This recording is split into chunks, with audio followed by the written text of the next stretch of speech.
The iPhone Air delivers remarkable performance in a super thin and light design that's very durable. I especially like getting A19 Pro power in something this compact, but you have to make some trade-offs for the steep $1,000 price. You get only a single rear camera, which means no telephoto zoom, ultra-wide or macro shots. And while the Air's battery life is solid, it's a few hours behind the iPhone 17 Pro Max. The iPhone Air represents the first major shakeup to the iPhone family in years. The Air replaces the iPhone 16 Plus in Apple's lineup, but it really stands on its own as a completely new device. In fact, the iPhone Air really feels like a blueprint for the future as Apple nears the 20th anniversary of the original iPhone. Measuring 5.6mm, the iPhone Air is the thinnest phone in the world that's not a foldable, and yet it feels very sturdy thanks to its titanium frame. I have literally tried to bend and break this handset and it stayed intact. The Air doesn't skimp on performance either, packing an A19 Pro chip for playing demanding games and taking advantage of Apple intelligence. So what's the catch with this super slim Air? There's only a single camera, and while the battery life is pretty solid for something this size, you get less endurance versus the iPhone 17 Pro models. But it might still be the best phone for you, depending on what you are looking for. Here is the pros and cons in my full iPhone Air review. The iPhone Air starts at $1,000 for 256GB of storage. That's $100 more than the iPhone 16 Plus, but Apple is betting that you will be willing to pay a premium for a phone that's this slim and portable. There is just one problem. The iPhone 17 Pro starts at $1,099, which is just $100 more for a phone with triple cameras, a bigger battery, and an A19 Pro chip with an extra GPU core and vapor chamber cooling for better sustained performance. So you should really think about whether this stunning design is worth it. The iPhone Air has a release date of September 19. The iPhone Air is so thin and light that you are worried for its safety when you see it from across the room, but you will feel reassured when you put it in your hands. Measuring just 5.64mm thin, the iPhone Air edges out the Samsung Galaxy S25 Edge for the thinnest phone we have tested. The Air is so thin, in fact, that you might forget it's in your front pocket. Well, the whole device isn't this thin. The plateau or camera bump runs across the top of the device and jutes out. At least it doesn't wobble on a table when you press down. Apple purposely crammed all the major components into this area to make room for a larger battery down below.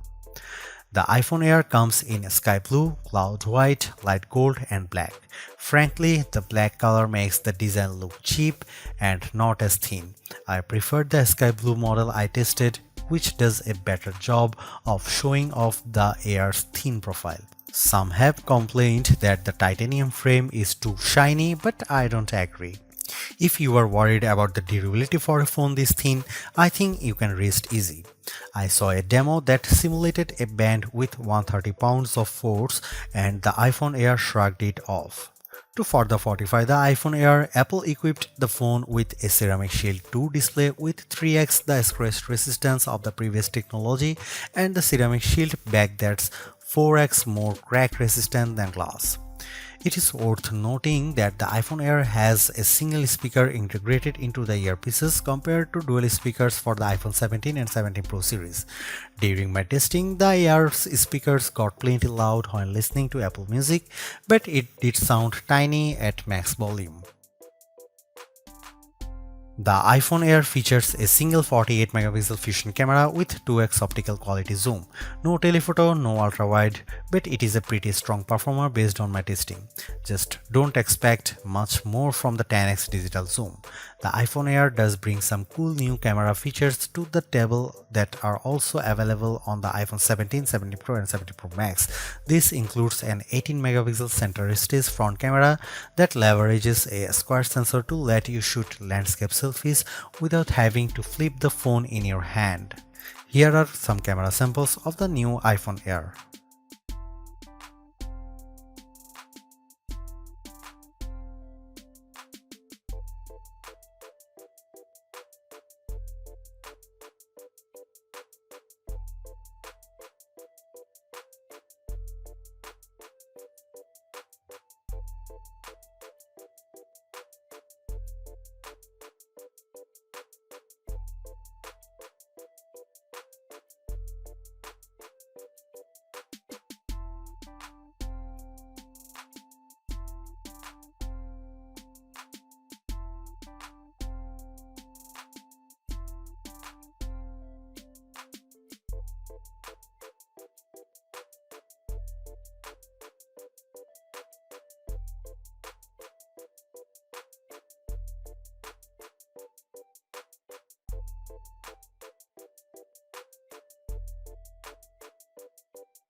I am torn about the iPhone Air as its remarkable piece of engineering.